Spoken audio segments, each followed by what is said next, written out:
Like not just being in the tournament but hosting?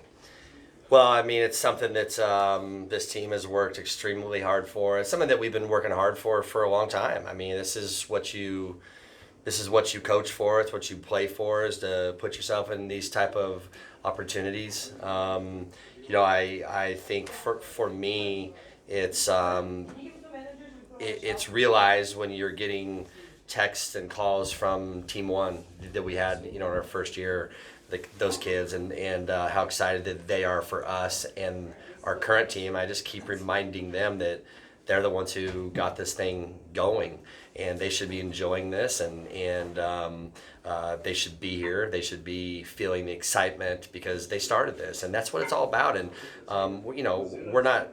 I want you to be clear. I mean, we're not. This isn't where we want to be, but this is, you have to do this to get to where you want to go. It's just it's really hard to advance out of these things when you don't host, and so we're just continuing to take the right steps. The standards keep getting higher and higher, and it's fun to watch. It's fun to be a part of. I think I'm lucky in the fact that I've been able to be a part of this, not as a head coach, but as an assistant coach, as a player. It's probably helping me with my nerves and my gut, you know what I mean? Because it's exciting, and there's a lot of people that they're counting on you, and you want to perform well. And I'm just trying to remind our kids to stay normal, and as they're going through all their fun and all the texts and phone calls that they're getting too. What does it signify to you here in year 4 about the direction you have this program in, as far as when you think about that focused internally, and then in terms of what's on the outside, especially right here in the state with the competition you have? Yeah, I mean, it's very easy here. If you think you're going too good, you just have to look down the road. You know what I mean? So we are enjoying being the chaser, not the chasee. I think that's some of the most fun that we could ever have. So it's very easy for us to stay focused, to understand what we've got to do. I want our team to enjoy every moment of this, but I also want them to remember that you're only as good as your last game and what you've done, what you're going to do next. So there's a level of gratification, but there's also a level, if you're competitive at all, you're like, we're nowhere close to where we want to be. So I think our kids are in a good spot. They understand the focus, the task at hand. We understand who's coming here. We understand that we've struggled against Tulsa a bunch, like a lot of teams have. We know what Arkansas is all about. We got beat by them this last year. Respect them, and BYU, all they do is win their conference, and so this is fun. This is what it's all about. So I'm just trying to enjoy what you got, but remember what you got to do.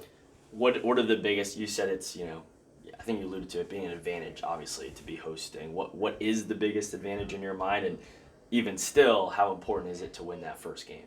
Yeah, the advantage is playing at home in your own bed.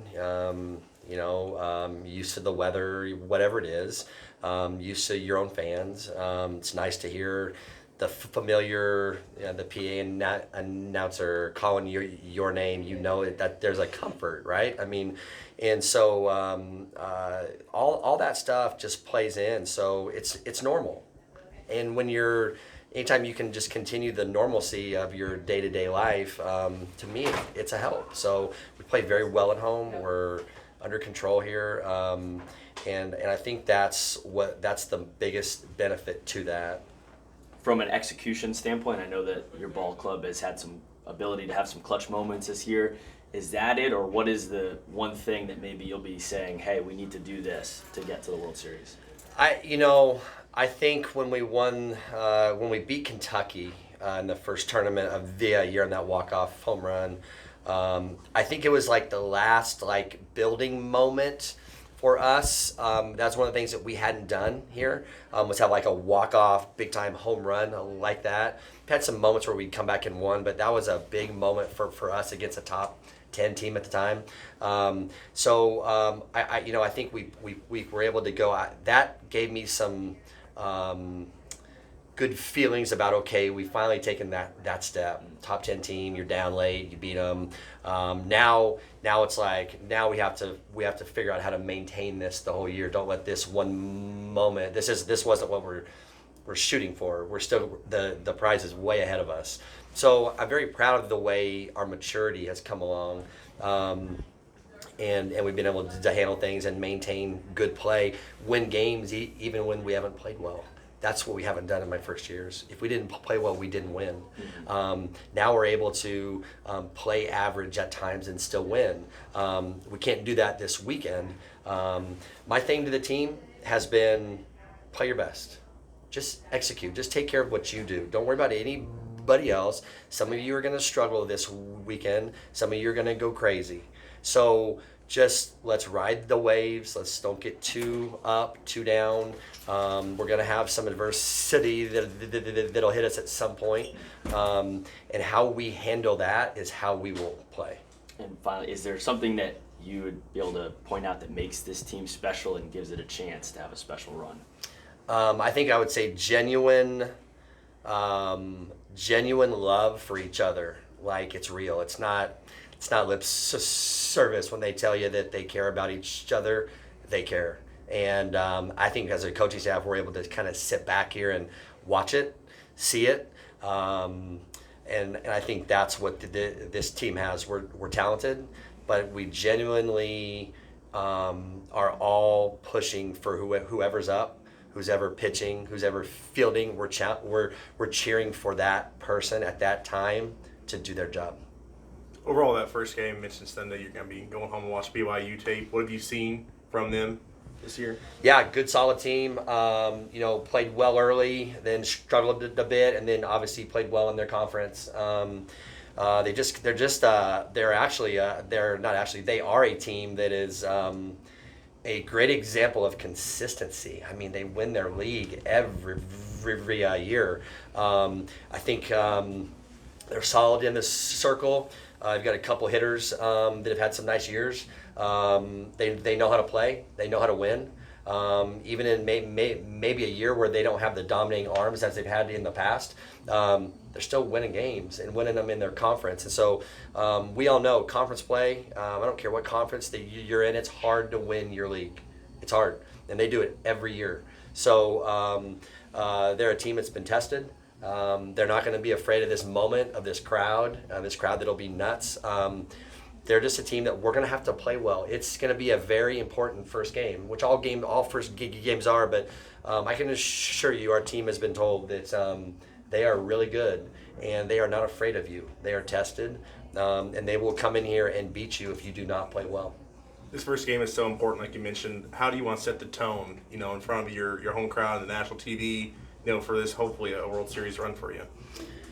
Yeah, the tone. I want Sam to come out and fire strikes. Whoever going to pitch, fire strikes. I want our hitters to take relentless at bats, and I just want to hit the ball hard. I want to set the tone with the way we hit the ball hard and the way we play with our energy. I think we'll play it like that. I don't have any doubt that that's how this team will play.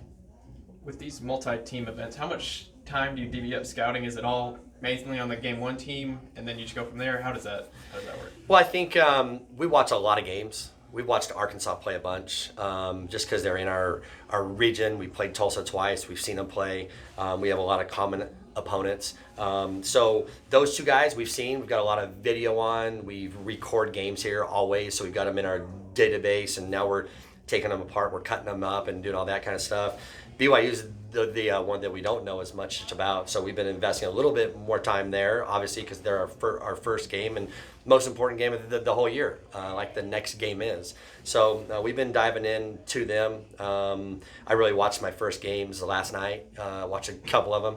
I know our staff has watched a few. Our guys in the back room that are cutting up tape, they watched a bunch, so doing some scouting stuff. So we're going to continue to do what we do. That's focus on us.